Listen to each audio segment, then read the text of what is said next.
know about you, but I find myself the happiest when I'm able to lead with love. Like, I don't know about y'all, but I know my journey on this earth is to literally lead with love. And there has been times and whole ass seasons, to be clear, that I do not. And this entire year was a year of dealing with the bitterness and resentment and like overall hopelessness for humankind that I was harboring inside of me because I was silent. And we're going to get into the causes of that in a minute. But this is why you have to talk to someone. This is why you cannot be silent. This is why friends, therapy, networks, communities are so important. Because when you let one or a few situations fester that cause you any form of resentment, that allow you to be bitter, one of the things I realized is like when you don't deal with that bitterness, it like throws a party. Like it's like you have like one person or a few people or a few situations where you have experienced unworthiness or powerlessness or betrayal or uncertainty. And this bitterness like meets other situations and it just throws a party. And now they're all partying inside of you until one of them's willing to scream. It's almost like all the wrongdoing in your soul is picketing for justice and wants to be visible and wants to be seen. I'm stretching that out. Let me make this very clear on what I mean by that. That is why we get into overwhelm and chaos and sadness so quickly, because we don't realize there's one thing that we're not willing to deal with. So often because of one feeling that we feel about someone, an experience, a wrongdoing, an injustice, we are now short-tempered in other things. We are now short-tempered with other people. We are now numb to other situations. We blow up or become aggressive at things that don't have anything to do with the core of that emotion that originally caused it. Like, this is the equivalent of you being upset with your partner and not voicing it and letting them walk out of the door. And then you're like, I'm fine. I'm going to be fine. I got this. I got to grind today. And then an email comes in and you snap. And you don't know why you snapped, because 2 hours later, when your logical brain steps in, you're like, that didn't make any sense. I don't know why I'm tripping. You say yes to everything, and all of a sudden you will find yourself doing a service or something that brings in what you think to be a ton of money when you realize you are burning out your staff, burning out yourself, crying on the floor, and spending all the money you have because something that you thought brought you a lot of money also costs you a ton of money to manage, run, team members, all the things. There are a ton of businesses out there talking about their revenue, but they're not talking to you about their net. Let me be clear. Again, this is coming from firsthand experience, someone who has experienced immense burnout and said yes to everything and found myself having to reinvent and recreate and re-evolve my business multiple times because I created a mess. No will save you your sanity. One of the things that shook me to my core was when a client said to me, I see you're burned out. I hope this doesn't hurt your feelings, but I want to help you get clear on something. You're burned out by something you created. And I was like, she's like, you had a magic wand and you went like this and you said, I'm going to create this thing that I want. And now it's got you crying on the floor and you hate it. So just to be clear, you created something you hate. Again, we started in the beginning, like a lot of people are traumatized by female friendship. There is a side, and I want to get into this, of like friendships transpiring, expiring, not working out anymore, needing to have the hard conversation or the hard acceptance of like, this person may not be my person anymore. But I personally believe that it's truly never that, because I used to cringe at the like, cut them off. Yeah. Like cringe, or, oh, she's just a hater now because I'm successful. No. I'm like, people just have a hard time supporting what they don't understand. Yeah. The audacity to think that someone should be as excited about you as your goals is ridiculous. Yeah. Like, so stop putting that expectation on your friends. But I really think it's just that like, we're either mad and I know I want you to get into this, but I'm like, I think we're mad that they can't support us the way that we want. We are mad that they're projecting in some type of way. Totally. We're mad that they're not celebrating us. We're mad. There's just all these things. And it's like, it just really needs to be visual. You need to be able to see it, accept it, and then decide if it's something that you can forgive them for, or it's something that is unforgivable and you cannot move forward with it. And then you need to make that choice. But you did an article that was featured in Oprah. Congratulations. Thank you. About the 5 signs you need to break up with a friend. And so now we've gone on this whole episode talking about how friendship is just like partnership and it's just like business. So now there's a friend breakup. When is it? Because I think this is so important to have this conversation because I feel like so many people are too aggressive with it. Mm-hmm. I hear people like, oh, I had to set a boundary and I cut her off. And I'm like, yo, that was not that serious. Like she was probably going through something. And did you even talk to her about that? And then there is times where I know for sure people have said to me like, or I've said to other people, you need to have a conversation with her because this is a little too much. Like it might be time to part ways. So what are the signs to be like, it might be time to cut this thing off? Yeah. It's so hard because I want to start by saying I hate being here. I hate like having to have this conversation because my whole platform is like, here's how we reconcile. Here's what to say. Here's how you forgive. Yeah. But the reality is you cannot bring every friend with you throughout your life. Like there's not enough space. It doesn't make sense. Right. Sometimes it's just something you cannot make work and you can't wish it into reality. Mm-hmm. A couple signs to me that you might want to evaluate. I'm always hard to like, cut her off. Here's some signs. Maybe need to reevaluate according to a couple things. The first is if you ever feel like you are going to be punished for speaking your truth or acting in your authenticity.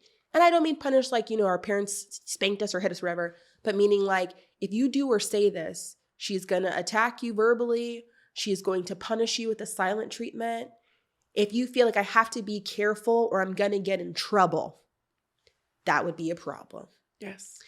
If you can't trust a person. Now, I do think you need to do the work to figure out, okay, how much of this is just my complex of trusting and how much of it is this person has done some things that are inconsistent. And I don't know that I feel totally like safe here. I'm always doing the mental and psychological labor of wondering, is that true? Was that for real? Is that for real? There's no time for that. That's basic. If you cannot trust them, you can keep up the friendship in some way. Maybe she's like your go to cocktails girl and you are able to personally compartmentalize. Right. If you can't do that because that feels fake to you, you need to create some kind of separation because you can't be having wins and you can't be trusting them with certain things if you're always questioning like, is she really have my back? Is she saying positive things about me? Like when I leave and the girls get to talking, like, is she saying positive? If you have to question, I think that's huge. If you have certain needs and you can really differentiate and be honest with yourself, difference between wants and needs from her, like, girl, I need this from you, or like, hey, this is, a boundary. Like, I just don't feel good about certain things. And they keep pushing and pushing and pushing against them or dismissing them like, girl, you're really about to be sensitive over that. Like, all of that. And you're like, no, for real, I need these things. And these are kind of like boundaries I need to feel good. And they keep pushing. They love you, but they just don't really respect it. You would need to reconsider that friendship. Because if I give you information and I say like, actually, I thought about it. I think I really need this, like in a friendship, and I don't feel comfortable with these things. And that person's minimizing, dismissing, and being like, girl. And they keep pushing, even though I've said, no, seriously though, like I don't like that. That goes to emotional safety. You know what I'm saying? That I can't, trust that. Totally. So there are different things I think that call into question. Can I be my total self here? Can I challenge or speak my truth without fear I'll be punished? And trust that I'm like in a good space and this person has my back. I think those are like just like the foundations. But I don't think anybody should kind of go toward those actions unless you've given that person a chance to self-correct, because you'd be surprised. And I'll say this too, because I actually got a comment from somebody on TikTok that's like, wow, you give all this advice about friendship and say all these things. Do you have friends? You never talk about your friends. And I just was like, first of all, mind your business. Okay? And doing this work is very vulnerable for me because I'm very big on like, I just want to stay professional. Yes. And, you know, it's not about me. It's like about the You, work. right. Yeah. It's about you. Like I want you to achieve, like it's not about me. But I've gotten really comfortable lately, like over the past year of sharing my personal life because I'm understanding that some women can't receive it until they know that like I'm on the journey with you. Right. So I'm not like, here's what I learned. Here's how to do it right. It's like, man, and I struggled with that yesterday. And I still continue to struggle with it. So I'm practicing these things. Oh, totally. As a matter of fact, you know, I'm like 2 weeks away from finalizing my manuscript and this whole thing. And I rewrote chunks of the book because I looked back and I was like, what am I doing? Like I am trying to compensate. I'm trying to just be like, bah, bah, bah, bah. But women need to know like there was no heart in the book and had to like rewrite it. I didn't want to put my own personal business. I was like, I say all that because when it comes to friendship breakups, recently, you know, it's been so long since I've had friendship drama because like I get it all right, you know. But recently I do this. Yeah, you know. So no, so I had an issue of my own like a couple of weeks ago. Had a friend where I just kind of kept thinking like, I don't know. Yeah. And sometimes it is elusive. You can't put words to it, but you're just like, I don't know. Yeah. Like, are we still on the and same page? yeah, just I don't feel like we're in sync. And I don't think I was doing it intentionally, but then I started to distance myself because since emotionally I was starting to feel like distance, it reflected physically. I was calling less, texting less. If she reached out, I was just like, yeah, okay. Yeah, we'll circle back sometime when I get back. And so at one point she was like, what's going on? Because I don't know, you're acting different, like what's happening? And I'll be honest, this is where you can say like, you're such a hypocrite. But I was like, oh no, nothing. Like we're good. Because it's so easy to gaslight in friendship. And that's a whole other conversation about how we aggress with one another. But instead of being honest, actually, yeah, something is wrong because I'm scared that this is going to go left because I don't want you to blow up at me. So instead of just being like, no, we're good. I just, you know. And I also don't have time to deal with this. I don't have time to unpack this. Like, I'm just going to say we're good. And you just believe it. Okay. Like, don't make me have to like really go there. And she was like, okay, I feel like that's not true because of this. And so I was like, I just feel like I don't know if I have the capacity to blah, blah, blah, blah, blah. And then I realized I'm using therapy speak, which I'm noticing a lot of us starting to do more in our relationships. Yes. I just don't have the capacity or the bandwidth to maintain this relationship anymore. And I hope you can respect that. Like, it's cold. And for somebody you've loved for so long, why are we going formal on people who we're informal like they know us? It feels insulting to them. It feels disrespectful, but we do it to protect ourselves. So we use that language because it feels like I'm controlling this and here's my script. Instead of like, honestly, I don't know how I feel. I've been feeling kind of confused about our friendship. I feel some kind of way, but I'm not really sure how to say it. And I don't want to offend you. I don't want things to be weird. That is heartfelt. There's no defenses or mechanisms. So we got on the phone and for like 90 minutes talked through it. And I had this moment where I was like, do I tell her all the things? Do I go down the list? Well, this time and last month. And so I shared it with a couple of friends and they were like, you need to like just tell her. I'm like, why would I tell a person like, I feel like this was shady and I feel like that, like, is that even going to make a difference? But I was like, you know what? If we're going to be on a call, like, let's put it all out there. Ready for it to end. And I'm like, well, this thing at the party and this thing, and I just don't know how I feel about this thing. And she surprised me by saying like, okay, you're right. I guess I never looked at it like that. You're absolutely right. That was not okay. I'm sorry. And it blew my mind. But here I am not practicing what I preach of like, oh, I know the story. I know why she did that thing. I don't need to talk to her about it. Like I know her well. She did that because of this. She clearly did that because of this. And my own assumptions, ironically, because we're so close, I don't have to ask you about what you meant. I know, like I know you. But it turned out half those things were wrong. Half of them were right. But she was willing to say, you're right. That wasn't okay. And also here's some things about you that I'm not cool with. And I had to sit, which is so uncomfortable, and be like, okay, yeah. And it was hard. And I'll be honest, right now we're in that stage where it's like, it's kind of awkward. Do we rebuild? Yeah, which I need us to make more space for. That period where you're like, this is awkward. We both know that conversation happened. It doesn't feel like it did before. But currently right now, today, having this conversation, I'm willing to give it time. I'm willing to see what would happen if we just stay in relationship and we talk to the degree that it feels appropriate and we stay in connection. Can it be a boomerang friendship? I don't know. But, as far as like taking my own advice, it becomes hard to do it in real life because you have so much of your stuff to work out. So I know it up here and I like to be like, oh my God, here's what the research says. And oh my God, I coached a client through. Like I like to talk from up here.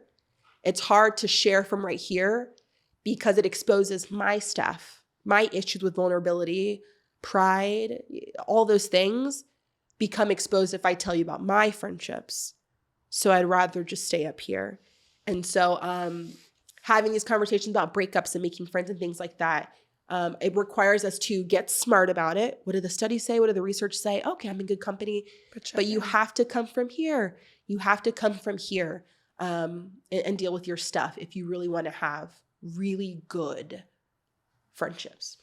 I want other people to see my journey and be inspired by it so they can come with me. I don't want everyone to think that I'm thinking I'm the only person that can do this. I want to drag everyone with me. And she said, her mentor said, why? So they can bring you down. Now take that with a grain of salt. It doesn't go for everybody. But the boat gets heavy. Everybody can't go with you to these new levels. And sometimes they may go to 1 or 2, but your success and the places that you go gives people room to become very reflective of themselves, AKA take a good long look in the mirror.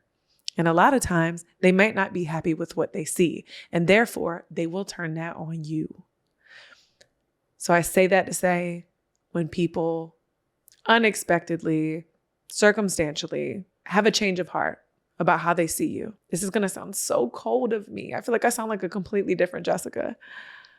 But if it's not affecting your business, your pockets, your team, your family, your children, or your loved ones that are closest to you, please proceed.